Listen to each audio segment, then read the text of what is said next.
नमस्कार दोस्तों, जय जोहार। मैं कौशल तिवारी और बिहनिया संझा में आपका स्वागत है। यदि लोकसभा चुनाव को लेकर, टिकट वितरण को लेकर भारतीय जनता पार्टी ने बाजी मारी है, तो घोषणा पत्र को लेकर कांग्रेस ने बाजी मार ली है। मोदी सत्ता के 400 पार के नारे से इतर राहुल गांधी ने कल जिस तेवर के साथ घोषणा पत्र यानी न्याय पत्र जारी किया, वह चौंकाने वाला है। वह कांग्रेस के तेवर से इतर तेवर है। साफ खुला चैलेंज था यह न्याय पत्र मोदी सत्ता के लिए कि आने वाले दिनों में यानी लोकसभा के चुनाव के बाद इस देश की दिशा और दशा क्या होगी। खुला चैलेंज था कि इन 10 सालों में मोदी सरकार ने जो भी खेल खेला है उसका खुलासा और कड़ी कार्रवाई। खुला चैलेंज है मोदी सत्ता के लिए कि 400 सीट वह जीत ही नहीं सकती, क्योंकि राहुल गांधी ने जो न्याय पत्र जारी किया है उसमें महिलाओं, युवाओं, गरीब, मजदूर, किसान, जन भागीदारी सब कुछ शामिल कर लिया है। तो सामाजिक न्याय और लोकतंत्र की रक्षा को प्रमुख हथियार बनाया गया। सामाजिक न्याय क्या है?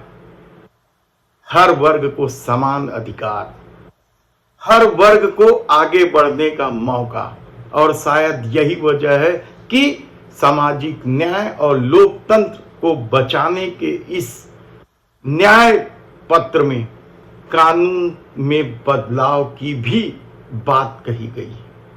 नरेंद्र मोदी जी ने आज नहीं तो कल ऑपोजिशन को पूरी chargesheet, proof sheet electoral bonds के थ्रू पकड़ा दी। इसीलिए थोड़ा टेरर हो रहा है, क्योंकि इनको लग रहा है कि भैया अगर 400 पार नहीं 180 हो गई, 160 हो गई, 140 हो गई तो नैया पार हो जाएगी। ये चुनाव 2-3%, 5% और बाकी हिंदुस्तान के बीच में चुनाव है, और जो बाकी हिंदुस्तान चाहता है वो इस मैनिफेस्टो में है, और जो 2% चाहता है, जो अदानी जी चाहते हैं, वो आप उनका मैनिफेस्टो देख लीजिए, आपको पता लग जाएगा। उसमें उनकी रिक्वेस्ट लिस्ट पूरी की पूरी आपको मिल जाएगी। सवाल ये नहीं है कि 400 पार मोदी सरकार करने जा रही है या नहीं करने जा रही है। सवाल तो पहली बार ये उठा है कि यदि इन 10 सालों में जिस तरीके से इस देश के संविधान के साथ खिलवाड़ किया गया है, जिस तरीके से विरोध के स्वर को कुचलने की कोशिश की गई है, जिस तरीके से भ्रष्टाचारियों को अपनी पार्टी में लाकर विपक्ष को तहस नहस करने की कोशिश की गई है, क्या यह देश इसे स्वीकार कर रहा है? हालांकि भारतीय जनता पार्टी को अब भी उम्मीद है, या मोदी सरकार को अब भी उम्मीद है कि सिर्फ धर्म और छद्म राष्ट्रवाद के आसरे वह चुनाव जीत सकती है, सत्ता तक पहुंच सकती है। लेकिन राहुल गांधी ने कल न्याय पत्र जारी करते हुए जिस तरीके के तेवर दिखाए हैं, वह भारतीय जनता पार्टी और उनसे जुड़े लोगों के लिए भी चिंता की बात होगी, क्योंकि कांग्रेस कभी इस तरह की बात नहीं करती कि सत्ता में आने पर वह उल्टा लटका देगी। इस तरह की बात तो केवल भारतीय जनता पार्टी करते रही। ऐसी परिस्थिति में अब जब कांग्रेस ने साफ तौर पर कह दिया है कि राफेल कितने में खरीदा गया, इसकी जानकारी हर लोगों को दी जाएगी, और यदि उसमें कमीशन खोरी हुई है तो किसी को बख्शा नहीं जाएगा।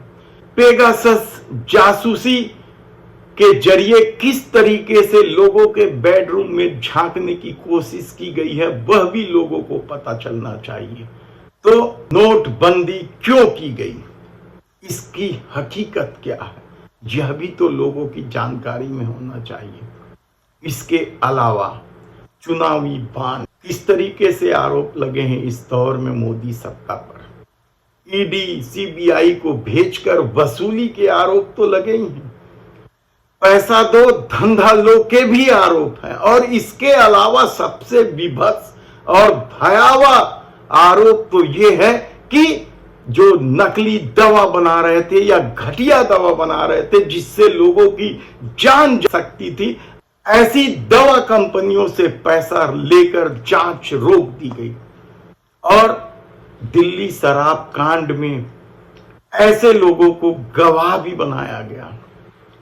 वे गवाह चुनाव प्रचार भी कर रहे हैं और चुनाव का काम भी कर रहे हैं। ये एक अलग मसला है, ये चुनाव आयुक्त को देखना है।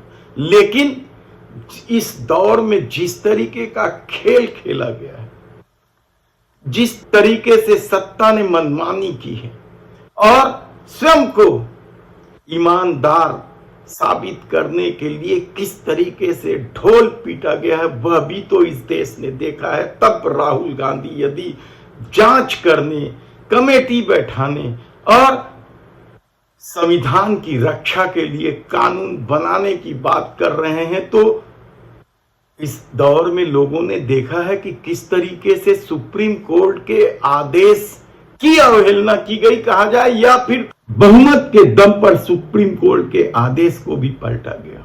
सवाल सिर्फ चुनाव आयोग में नियुक्ति का नहीं है। सुप्रीम कोर्ट ने तो साफ तौर पर कहा था कि चुनाव आयोग निष्पक्ष तभी रहेगा जब इस कमेटी में सुप्रीम कोर्ट के चीफ जस्टिस, नेता प्रतिपक्ष और प्रधानमंत्री होंगे। लेकिन सत्ता ने बदलकर अपना बहुमत कर लिया। सवाल सिर्फ इस एक फैसले का नहीं है, इसके अलावा दिल्ली सरकार को लेकर दिए गए फैसले को भी किस तरीके से कानून बनाकर पलटा गया, वह भी इस देश ने देखा है और दिल्ली के लोगों ने देखा है। तब ऐसी परिस्थिति में यदि युवाओं को हर महीने 10,000 रुपए महीना, महिलाओं को त्वरित आरक्षण, नौकरी में 50% और 1 लाख रुपए सालाना गृह लक्ष्मी नारी न्याय गारंटी योजना के तहत, इसके अलावा युवा न्याय के नाम पर 30 लाख पद जो रिक्त है केंद्र सरकार में, मोदी सरकार ने इन पदों को भरने की बजाय रिक्त रखा।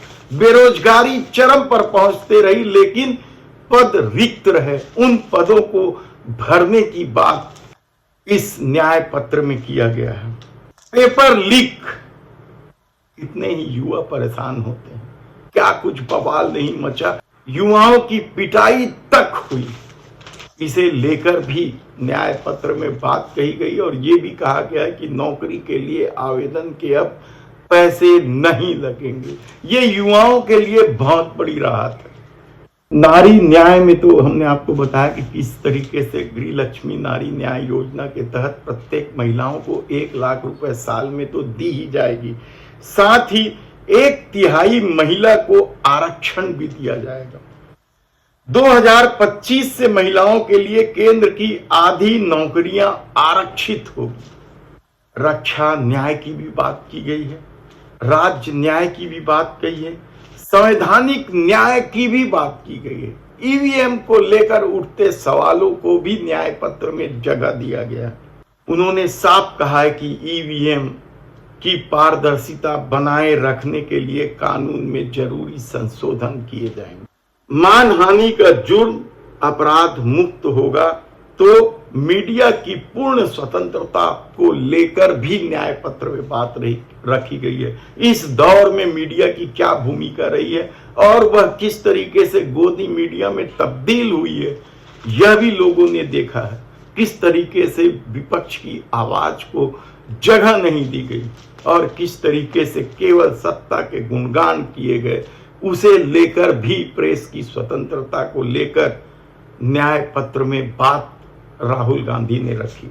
मुक्त व्यापार और नियम आधारित अंतरराष्ट्रीय व्यापार और वाणिज्य का समर्थन न्याय पत्र में तो किया गया है। हिस्सेदारी न्याय, ये एक बड़ा मसला था और इसे लेकर न्याय पत्र में जो बातें रखी गई है वह जरूर लोगों को प्रभावित करेगी।